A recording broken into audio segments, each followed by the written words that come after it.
Hey everybody, what's going on? My name is Marco. I'm an opera singer. I love talking about video game music from an emotional perspective after a decade on the stage. I love video games and I love Clair Obscur Expedition 33.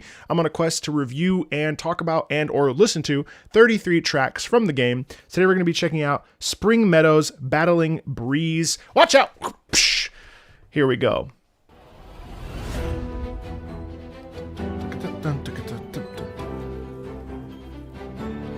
Da da da ya.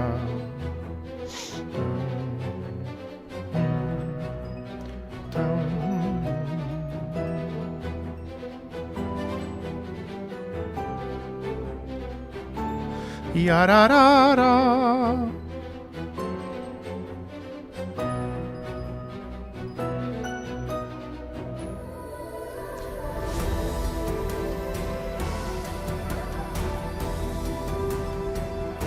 So, I really love the transition from the beginning of this. First of all, I absolutely adore so essentially it's interesting because the strings as we start are really the dominant force, right? The rhythm of those strings. And now strings tend to be fairly melodic or they tend to be fairly legato. In this particular instance, we have the strings bum ba bum bum bum ba bum bum bum ba bum bum bum bum bum bum.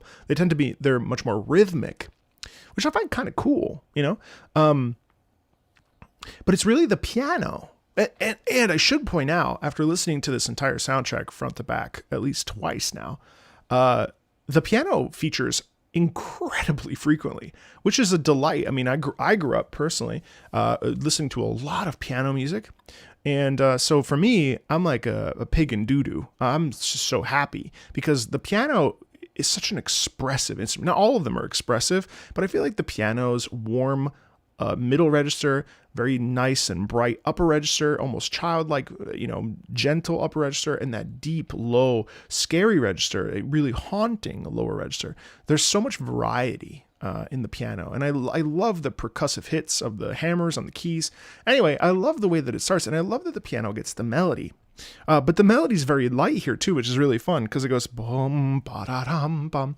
And it's like, obviously this is a battle theme, but the way that it's built on itself at the beginning is just so like, I don't know. It's not the type of battle theme where it's like, come on! Ah! It's not like that. It's much more thoughtful and much more introspective. Also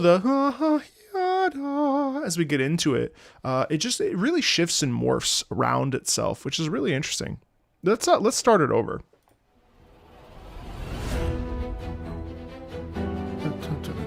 Like, I love the emphasis on the strings right here.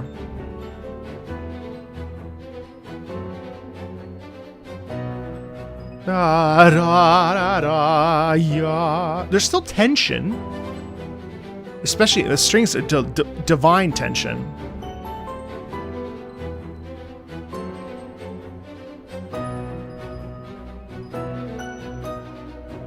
Sounds like the harp and the piano, actually. And now we're in it.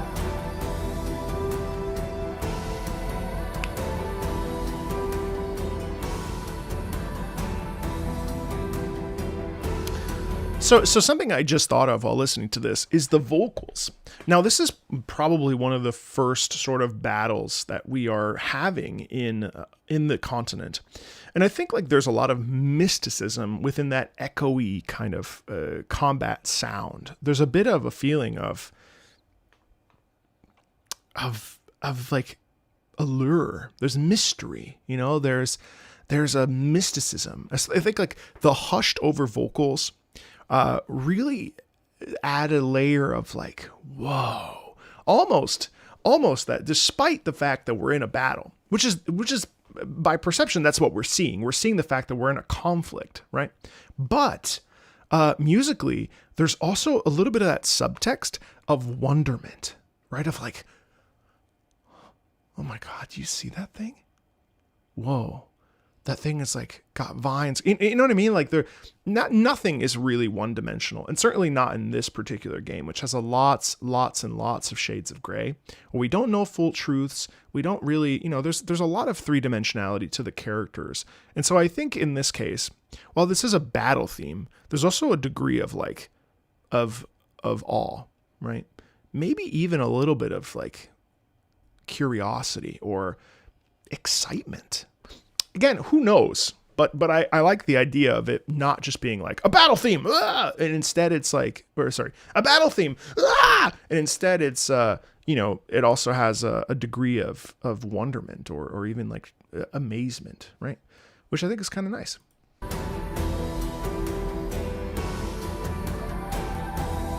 Especially, see how it goes up to the upper register?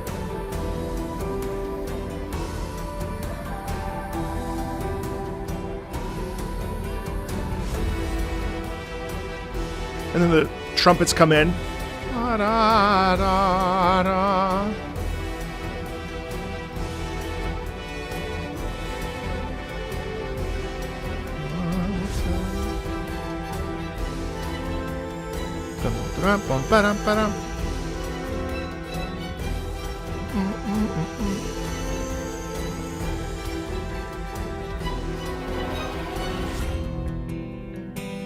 Oh man, I forgot. Oh my God, I love the transition to the guitar. So this is really interesting because there is a bit of push and pull, but really that half right there is so great because of the momentum, the trumpets it's like so cool. The trumpets in the back just give us a little bit of that zhuzh to get us into the battle. Right? And then all that gets stripped away. And then we're left with this stunning guitar. And I think part of the reason why I like this theme so much and why I've chosen to analyze it is because also of the guitar use. Because it isn't like a quintessential battle theme that just goes 0 to 60 and it's just kind of the same thing over and over and over. And one of the biggest compliments I can give this entire soundtrack is the fact that most things are varied.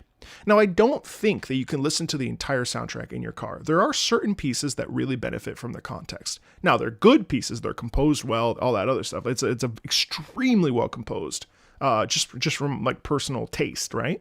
But there's so many tracks that just work out of context. And then there are other tracks that work incredibly well in context that maybe you wouldn't want to listen to in your car, like with the beach landing and stuff like that stuff.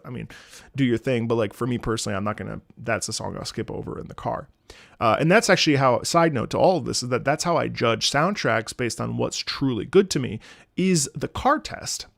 Can I listen to this entire soundtrack in the vehicle? And 90% of the tracks are things that I can listen to out of context and enjoy just because they're written well and are fun to listen to. Whatever fun, whether it's sad, happy, like fun meaning not like happy, but fun, like they're just good to listen to. And I will say for an 8-hour soundtrack, 154 tracks, I would say the vast majority are delightful to listen to in the car.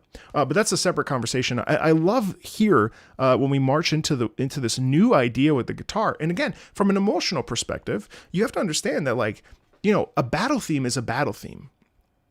And yet, having this incredible subtlety with using different instruments elevates it so that it's not just like constant, where it actually has nuance. And it makes us actually lean forward. How many times have you heard a guitar in a battle theme? Never. I don't remember. I don't recall a time. Check this out.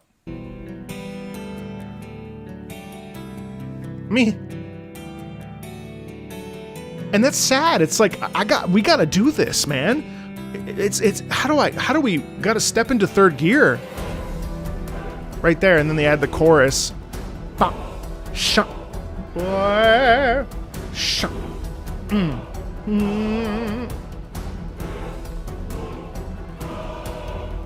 Sa, sa, sa, sha, ba, sha.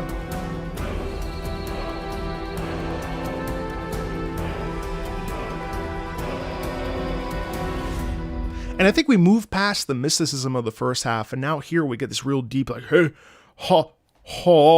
That's really in the moment of saying like, okay, enough is enough. We have to double down. We have to lean into this conflict and actually finish. We have to survive these small scale fights because we need to continue to our mission. Right. And I think that's so cool because we still get sort of this dialed back, like, what the fuck is going on here? But also, hey, you better snap out of it and wake up. And I think that's where that strong choral sound, again, very sharp, but we still get the guitar. And so it's almost like, how do I do this? You know, how do I press down? How do I double down and just commit to this? You know what I mean? But then here's the mysticism. Ba-da-dum-dum. What we heard before in the piano, but now elevated, which is actually an interesting callback to it.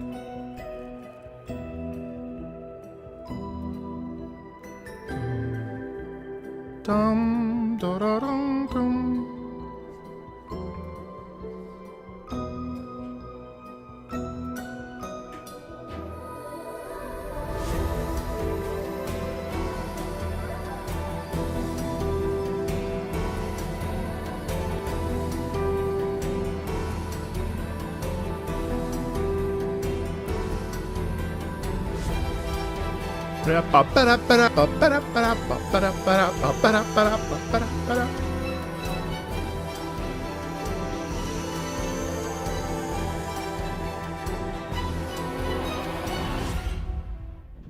I love the pullback, as if like getting the rug pulled out from under you.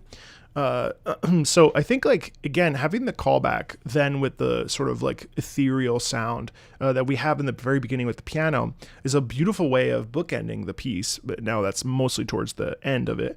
But it's almost as if the mysticism and the piano kind of combine, obviously, and have that ethereal sound. I also think that the voices there are really interesting too, because it's almost like, I think that there's respect for the world, right? Even though we're fighting things within it, and these painted creations, the Nevrons, there is still this like sort of like fascination. You know, you can imagine Lune being like, "Whoa, look at this thing!